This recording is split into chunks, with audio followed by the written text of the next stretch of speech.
Jadi guys, akhir-akhir ini Indonesia sedang diabaikan dengan demo di mana-mana yang menuntut MK untuk tidak jadi meresmikan revisi undang-undang mengenai pilkada yang diduga untuk meloloskan satu kandidat calon gubernur Jakarta. Demo tersebut melibatkan sejumlah mahasiswa, aktivis, pelajar-pelajar dan sejumlah aktor-aktor ya yang ikut menyuarakan tentang keresahan mereka. Nah, dan semoga saja demo yang sedang terjadi di Jakarta tidak berujung pada kehancuran seperti negara Bangladesh. Nah, jadi bulan lalu di Bangladesh terjadi kerusuhan demo besar-besaran yang mengakibatkan apa? Negara menjadi chaos.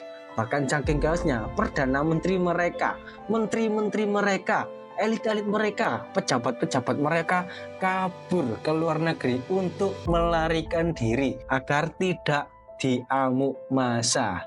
Nah, jadi apa yang terjadi pada negara Bangladesh saat ini? Kalau kalian penasaran, simak videonya sampai selesai guys. Saya akan membahas di video kali ini, oke? Lanjut. Halo semuanya, balik lagi sama saya Bang Spiderman ya. Nah, kali ini saya akan menjelaskan tentang demo yang ada di Bangladesh pada bulan kemarin ya. Seperti yang di awal tadi, demo ini tuh mirip-mirip lah seperti di Indonesia saat ini ya. Kalau di Indonesia kan demo mengenai undang-undang pilkada ya. Nah, kalau di Bangladesh itu demo mengenai undang-undang PNS. Nah, oke, langsung aja ke pembahasan awalnya ya. Sebelum masuk ke intinya, kita tarik ke belakang dulu tentang sejarah berdirinya negara Bangladesh ini ya. Oke, lanjut. Jadi awal muasal terbentuknya negara Bangladesh ini adalah terpecahnya negara India yang mayoritasnya masyarakatnya beragama Islam dan beragama Hindu. Nah, karena banyaknya isu-isu sara pada masyarakat antar golongan yakni masyarakat Islam dan Hindu, sehingga wilayah yang mayoritas masyarakatnya Muslim memilih untuk merdeka sendiri dari India. Nah, disitulah negara Pakistan ini merdeka. Nah, di perjalanan after kemerdekaan ini, ternyata Pakistan Timur dan juga Pakistan Barat yang mempunyai ibu kota bernama Islamabad di Pakistan Barat. Nah, oke, seiring berjalannya waktu, Pakistan Timur ini ketinggalan jauh lah tentang teknologi, pendidikan, industri dan lain-lain. Nah, akibatnya apa? Rakyat Pakistan Timur ini cemburu dengan adanya ketertinggalan ini tadi, karena ya ibu kotanya kan ada di Pakistan Barat. Pastilah yang di Pakistan Barat ini kemajuannya lebih cepat. Nah, yang di Pakistan Timur ini kemajuannya itu lebih lambat. Nah, karena itu masyarakat ini cemburu dan memilih untuk merdeka sendiri. Nah, disitulah negara Bangladesh ini muncul ya, yang tadinya Pakistan Timur menjadi negara Bangladesh. Nah, oke, paham ya lur ya cerita sejarahnya tentang negara Bangladesh ini ya. Tak persingkat lagi, jadi negara Bangladesh ini dulu adalah negara India yang terpecah menjadi dua bagian. Nah, dua bagian India dan Pakistan. Nah, si Pakistan ini si Pakistan ini itu di tengah perjalanan juga terpecah menjadi dua bagian juga, yakni Pakistan Timur dan Pakistan Barat. Ibu kotanya di Islamabad di Pakistan Barat. Nah, di tengah perjalanan juga Pakistan Barat dan Timur ini juga terpecah. Bukan terpecah sih, kayak lebih tepatnya Pakistan Timur ini memilih merdeka sendiri, yakni menjadi negara Bangladesh. Nah, gitu ya lur ya. Oke, lanjut. Jadi yang melatar belakangi terjadinya kerusuhan yang ada di Bangladesh saat ini yaitu KKN, yaitu korupsi, kolusi, dan nepotisme. Nah, lalu apa yang dituntut oleh warga negara Bangladesh? Ternyata yang dituntut oleh warga Bangladesh adalah undang-undang mengenai PNS. Seperti yang awal tadi, mirip-mirip lah sama di Indonesia ya. Kalau di Indonesia kan demo mengenai revisi undang-undang pilkada. Nah, kalau di Bangladesh ini undang-undang PNS. Nah, pertanyaannya, kenapa PNS yang menjadi salah satu pekerjaan yang paling diincar di Bangladesh? Ya mirip-mirip di sinilah ya, karena gajinya gede, status sosial, tunjangan, gaji dan segala macam, dan bonusnya adalah jadi idaman mertua. Nah, di sini saya akan menjelaskan apa isi tentang undang-undang tersebut ya. Pertama, kewenangan penuh pemerintah dalam penunjukan dan pemecatan PNS. Undang-undang ini memberikan kewenangan yang sangat luas kepada pemerintah, khususnya kementerian yang berwenang untuk melakukan penunjukan, promosi, dan pemecatan PNS tanpa perlu mekanisme pengawasan yang transparan. Hal ini menciptakan kekhawatiran bahwa proses penunjukan dan promosi akan semakin didominasi oleh kepentingan politik, di mana kedekatan dengan penguasa politik bisa lebih menentukan nasib seorang PNS daripada kinerja atau kompetensi mereka. Ini memperparah masalah nepotisme dan korupsi yang sudah lama menjadi masalah di birokrasi Bangladesh. Yang kedua, pembatasan hak-hak PNS dalam melakukan aksi protes. Salah satu ketentuan yang paling kontroversial dalam undang-undang ini adalah pembatasan hak-hak PNS untuk melakukan aksi protes atau mogok kerja. Undang-undang ini menetapkan bahwa PNS yang terlibat dalam kegiatan yang dianggap mengganggu pelayanan publik atau merugikan pemerintah dapat dikenakan sanksi berat, termasuk pemecatan langsung tanpa melalui proses disipliner yang jelas. Bayangno kon ya, gak masuk sedina gara-gara demo, dipecat kon, nganggur kon tadi PNS ya. Nah, ketentuan ini dipandang sebagai upaya untuk membungkam suara kritis di kalangan PNS dan mengekang kebebasan berekspresi mereka. Yang ketiga adalah penghapusan beberapa hak jaminan kerja. Undang-undang ini juga memperkenalkan perubahan dalam sistem jaminan kerja bagi PNS, di mana beberapa yang sebelumnya diberikan secara otomatis seperti kenaikan gaji berkala dan promosi berbasis masa kerja kini dihapus atau diperketat kriterianya. PNS yang tidak mencapai target tertentu atau dianggap tidak memenuhi standar kerja yang ditetapkan oleh pemerintah dapat kehilangan hak-hak tersebut, yang pada akhirnya mempengaruhi stabilitas finansial dan keamanan kerja mereka. Ini menimbulkan ketidakpastian yang besar di kalangan PNS yang merasa bahwa posisi mereka menjadi semakin rentan terhadap perubahan kebijakan yang bersifat politis. Keempat, pengetatan aturan disipliner.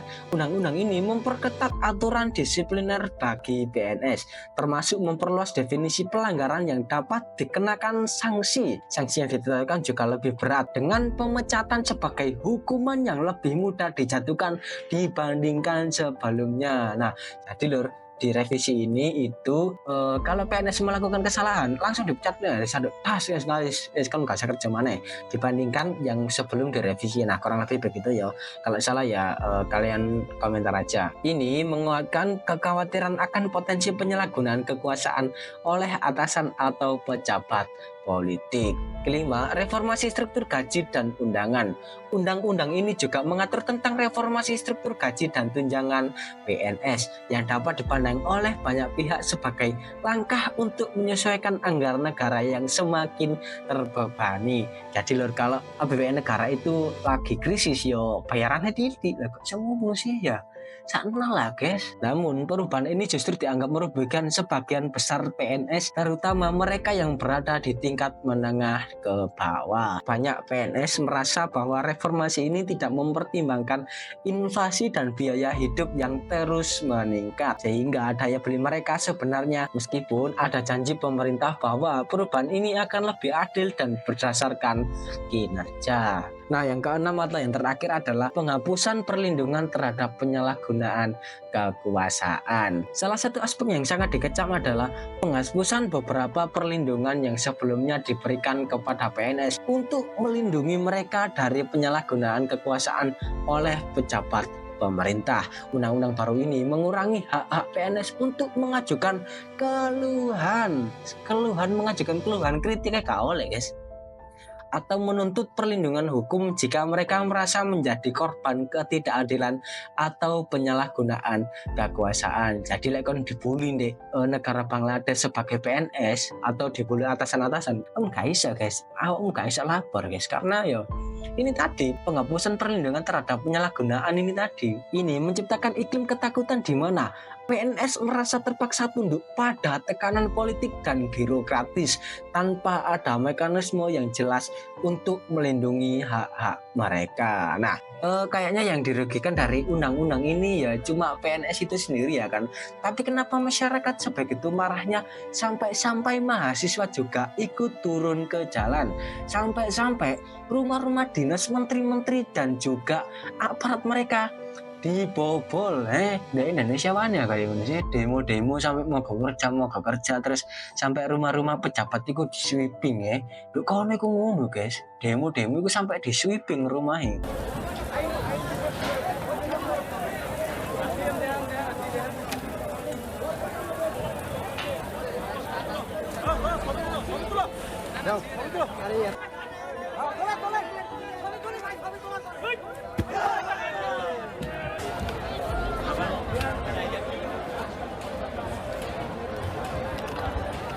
Nah, kalau dipikir-pikir lagi ya nggak terlalu ngaruh lah buat masyarakat sipil dan mahasiswa ya kan. Tapi setelah saya cari-cari informasi lagi ya toh, yang membuat masyarakat marah adalah kuota untuk menjadi PNS atau CPNS itu sendiri, yang dimana jatah dari CPNS tersebut tidak adil atau tidak fair. Bisa dilihat dari grafik yang saya berikan di layar ya kan ya. 1% untuk penyandang disabilitas, 10% untuk perempuan, 5% untuk minoritas, 30% untuk anak keturunan veteran perang, 10% untuk kabupaten tertinggal, dan sisanya berdasarkan meritokrasi atau umum seperti biasanya. Nah, yang jadi pertanyaan adalah mengapa jatah untuk keturunan veteran perang jauh lebih besar daripada yang lainnya? Nah, balik lagi ke sejarah awal kemerdekaan waktu perebutan kemerdekaan negara Bangladesh dari Pakistan. Nah, jadi lur, ayah dari Sheikh Hasina yang sekarang menjadi PM-nya Bangladesh, yakni Syekh Mujibur Rahman, adalah bapak proklamator yang memperjuangkan kemerdekaan Bangladesh pada tahun 1971. Nah, di perjalanan menuju kemerdekaan tersebut, si Mujibur Rahman ini menggandeng semua aspek atau golongan-golongan yang ada di negara tersebut, tidak terkecuali preman. Nah, singkat cerita, Syekh Mujibur Rahman ini berhasil merebut kemerdekaan bersama Partai Awami League dan menjadi PM pertama di negara Bangladesh. Nah, lalu apa masalahnya dengan Partai Awami League, Bang Spiderman? Nah, gini lur, para veteran perang tersebut kan kebanyakan dari Partai Awami League yang membawa negara Bangladesh lepas dari Pakistan, yang notabene itu dulu adalah teman seperjuangan si Syekh Mujibur Rahman tersebut. Nah, dan partai tersebut adalah partai penguasa saat ini, atau yang bisa disebut sebagai partai yang mengusung Syekh Hasina, yakni anaknya Syekh Mujibur Rahman yang sekarang menjadi PM itu. Nah, para masyarakat ini menduga kalau yang dimaksud 30% dari kuota untuk anak cucu veteran perang adalah anggota dari Partai Awami League tersebut ya kan. Ya, masuk akal juga sih. Nah, kalau memang benar begitu adanya, ya mereka khawatir lah kekuasaan bisa dipermainkan seenaknya ya kan. Wong 30% dari orang PNS ya wong Partai Awami League tersebut ya toh. Nah, di samping itu, para pemuda yang memasuki usia produktif banyak yang nganggur akibat ya itu tadi 30% itu tadi. Akibatnya ya nggak bisa masuk PNS dan mereka akhirnya nganggur karena ya keterbatasan itu tadi lho ya. Oke, langsung masuk ke poin utamanya, yakni demo. Demo terjadi selang beberapa hari setelah Pengadilan Negeri memutuskan untuk ketok palu kalau keluarga veteran perang mendapat jatah 30% dari kuota PNS pada tanggal 20 Juni 2024. Nah, setelah ketok palu nih yo, tok. Nah, barulah para mahasiswa itu berdemo. Nah, awalnya aksi demo tersebut hanya melibatkan beberapa mahasiswa di kota Dhaka, yang dimana demo tersebut hanya berskala kecil. Lalu, setelah pekan Idul Adha berakhir, pecahlah demo tersebut di beberapa daerah di Bangladesh. Nah, puncaknya pada tanggal 7 Juli 2024, mahasiswa dari Dhaka University menggelar aksi demo yang skalanya jauh lebih besar. Tapi ada juga mahasiswa yang nggak ikut demo karena ya menurut mereka fair-fair aja lah kalau bahasa sekarangnya itu mereka pro dengan pemerintah ini. Nah, akibatnya pecah konflik antara mahasiswa yang pro dan mahasiswa yang kontra, antara rakyat yang pro dan rakyat yang kontra kebijakan ini. Nah, dari situasi yang memanas ini akibatnya banyak mahasiswa dari kampus lain yang ikut berdemo dengan dalih solidaritas antar mahasiswa. Nah, ngerinya lagi karena para demonstran makin banyak, pada tanggal 10 Juli mereka menggelar aksi yang semakin besar, yakni Bangla Ban atau blokade Bangla. Aksi ini berlangsung selama beberapa hari, tepatnya di kota Sabah yang menjadi perbatasan antara kota Dhaka Lama dan Dhaka Baru. Nah, saking banyaknya pendemo ini, kampus-kampus pada tutup. Bayang loh, sampai kampus-kampus pada tutup loh, saking chaosnya ini ya. Karena ya nggak ono siswa ya kan ya, pada ikut demo semua lah yang ingin menuntut keadilan di negara mereka. Saking parahnya, demo tersebut menelan korban jiwa sebanyak 115 orang dan ratusan orang terluka parah. Nah, saking chaosnya guys ya, sampai rumah-rumah para pejabat-pejabat itu di sweeping guys, di sweeping rumah-rumah pejabat, menteri-menteri, terus bahkan patung ikoniknya mereka, yakni patungnya kalau nggak salah si Syekh Mujibur Rahman ya, sang bapak proklamator tadi, dirobohno kon, dirusak kon. Mereka sampai kesel mungkin ya, sampai kayak ngono. Nah, singkat cerita, demo di sana sini ya kan, kerusuhan di sana sini, gak mari-mari akhirnya apa? Syekh Hasina mengundurkan diri sebagai PM Bangladesh. Kena mental loh jur, sampean Bangladesh, sebuah negara di Asia Selatan yang selama ini dikenal dengan dinamika politiknya, kini tengah menghadapi situasi yang penuh ketegangan dan ketidakpastian. Pada tanggal 5 Agustus kemarin terjadi protes besar-besaran yang memaksa Perdana Menteri Syekh Hasina untuk mengundurkan diri dan melarikan diri dari negara tersebut. Kon bayangin kon ya, saking chaos lah ya, rumah-rumah menteri tadi ya di sweeping ya, seperti yang saya tadi ya, di sweeping, dan akhirnya Syekh Mujibur Rahman mengundurkan diri pada tanggal 5 Agustus 2024, baru kemarin ya, belum ada sebulan lah, dan mereka kabur ke India. Nah, semoga aja kerusuhan yang terjadi di Jakarta pada saat ini atau di Indonesia ya nggak separah atau sekeras yang ada di Bangladesh lah, yang ngeri juga ya kan kalau pada mogok kerja, mogok nggak mau kerja, nggak mau belajar ya repot juga ya kan ya. Tapi ya nggak semuanya pro dan ada yang kontra juga, makanya terjadi perpecahan yang dimana perpecahan tersebut yang membuat situasi semakin panas guys ya. Bentrok lah antar masyarakat, ini bentrok nggak sama polisi lagi, sama masyarakat lagi. Semoga aja di Jakarta, di Indonesia nggak ada kayak gitulah, dan respect ya dua hormat ini untuk kakak-kakak, mas-mas, kakang-kakang, mbak-mbak yang ikut meramaikan, bukan meramaikan, yang ikut mengaspirasikan keresahan mereka di Jakarta pada hari-hari kemarin ya. Saya salut lah, nggak bisa ikut karena ya ada keterbatasan waktu dan ada banyak hal lah ya, karena saya di kota kecil ya, mungkin nggak ada demo sih di Mojokerto, nggak ada demo guys ya, setahu saya sih, saya nggak tahu juga sih, mungkin ya ada. Dan oke, segitu saja ya dari saya, dan kalau kalian ingin lihat versi lengkapnya atau lebih detailnya ya, kalian bisa ke channelnya Bang Phoenix atau di channelnya Sebelum Sekolah ya, saya juga dapat referensinya juga dari video sana guys. Oke, segitu aja, adios, assalamualaikum. Saya ini pulang dari kerja guys, capek dan ikut ninit-ninit ya, kalian dengar ya, tak dengar.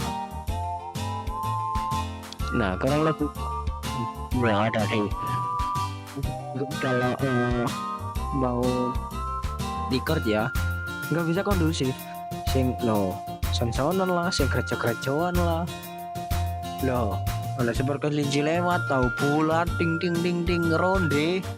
Ya, segitu saja, terima kasih, adios.